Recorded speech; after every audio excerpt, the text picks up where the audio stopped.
We've never shied away from tackling real life matters, and today we're talking about what might be the last taboo. With the average UK penis size around 5.2 inches, our next guest measures up to just 0.38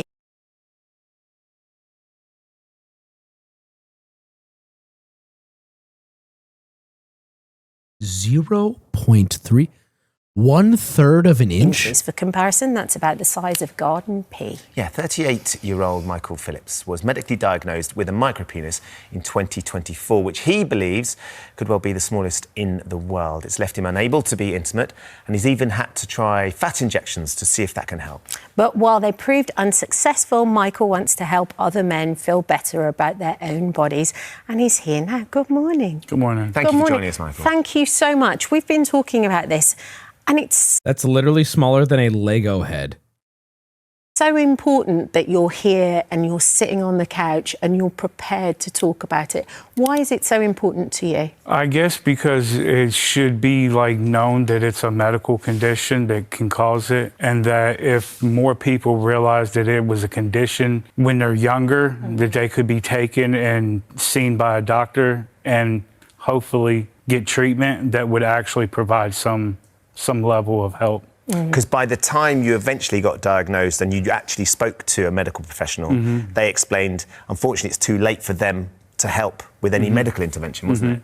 Yes. How did that make you feel when you found that out? It didn't make me feel very good because that was one of the main reasons why I He seems slow too. Sorry, I'm just saying. went to the doctor. Be less fat, brother.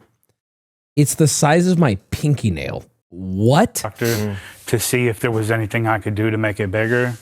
But what is available doesn't really provide much. It's so difficult as well, I think, because it's kind of the moment that you discover that, and knowledge is power, and then you can go and get some help. When did you first start to realise that you were I having gotta Google micropenis. really small penis? I would say probably around high school. Right. And dealing with girlfriends and stuff like that. But I was always under the belief that maybe I'm a late bloomer. Yeah. Maybe one day it'll get normal size.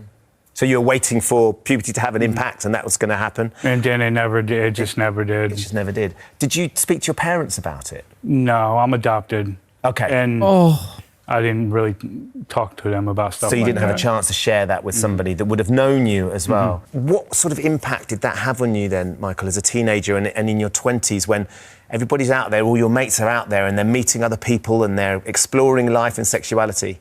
Just more keeping it to myself. As I was younger and teen, 20s and stuff like that, I tried to keep it to myself. I was always I wasn't going anywhere else. Even though I had friends, they probably wondered why I wasn't dating, and I just didn't want to go through that. I think being a teenager anyway is so difficult, just with how your body's changing and your skin's normally terrible. I had one eyebrow too. Were you ever bullied at all, or did anybody ever comment? No, nobody, like I said, I kept it pretty secret pretty much. There was a few girlfriends in high school or whatever that knew about it, but as far as I know, it never got around. That's nice. I didn't get picked on for it or anything because nobody knew. So with regards to you've said that you have tried to initiate intimate relations, but it's just not feasible. How does the size of your penis affect your day-to-day life? What sort of impacts does it have? Aside from the not being able to I can't go out, have a one-night stand. I can't go out and do things like that. But it also affects you with your ability to use the restroom, your confidence. Because you can't urinate standing up, can you? No, even sitting down can be tricky with cleanup and everything. Right. So I think you were saying, and this is something that we'll be able to identify here, if you go to an NFL game or a huge sporting occasion, you need a stall to be able to go to the toilet, and that's not always an option. No, that's not. Michael, what about having relationships as well? Because that must be really tricky as to kind of when to broach the subject, when to say something. What do you say when you do that? How do you handle that? I've probably tried every way possible. You can be upfront, right at the beginning. You can try to talk to somebody for a while and get a connection and then tell them. Sometimes you don't say nothing at all. I mean, relationships between people, and often we have... What do you do? It's a good point. I don't think you're obligated to be I have a micropenis, but at the same time, that's tough. And I hate to say it, I'd say most women would care a lot We talk about this. Unfortunately. Don't have to be physical to have a strong connection. And you've got plenty of friends that you do a lot of travel, don't you? So you explore the world and you're always investigating. Are you holding out hope, Michael, at some point you will find someone that you can share your life with without that part of it being instrumental? Lesbians wouldn't care? Oh, good. He could date a lesbian? I believe so. Like since I started talking about it, a lot you don't really get the He doesn't have a small penis, chat. He has a 0.38 inch. Smaller than a Lego head. perspective of women unless it's brought out there. And there's been a few stories about me now so far, and I've read comments, and I've learned that there's like a huge population of people that just don't care about that sort of thing. Is there anything else that doctors can do? Are there any other avenues you can explore? Have you investigated all the different options? Most of the options that they do aren't like increasing your size. They're like either like liposuction down there or like cutting a ligament where so that it can hang a little bit farther down. But in every instance, whatever they did, I would still like the max you can gain is like an inch and a half. And I'd still take be it! like what is under a micropenis. So then, Financially, it's quite expensive. It's very expensive for the little bit that you get. Yeah. Right. You have tried, I think, looking at your Instagram, and I think this is when suddenly people started contacting you. You have an amazing Instagram because you travel and you're an art dealer and you show all these incredible adventures you go on. And then all of a sudden you posted about some surgery that you did try. Was it I asked ChatGPT to help me visualize 0.38 inches. About the thickness of 2 stacked pennies. Roughly the width of a standard USB plug's metal part. Slightly thicker than a typical house key. About the thickness of a Sharpie marker cap. Close to the width of a standard pencil eraser, the round pink part. A bit thinner than a Lego brick's height. fat injections? Yes, that seemed at the time that seemed like the most safest option to try to gain something. But even that, it didn't take. Can you just explain or describe that process to us? What did they do? They took like a piece of like some fat from your thigh and try to inject it in. It's not really to increase your length. It's more trying to increase your girth. Okay.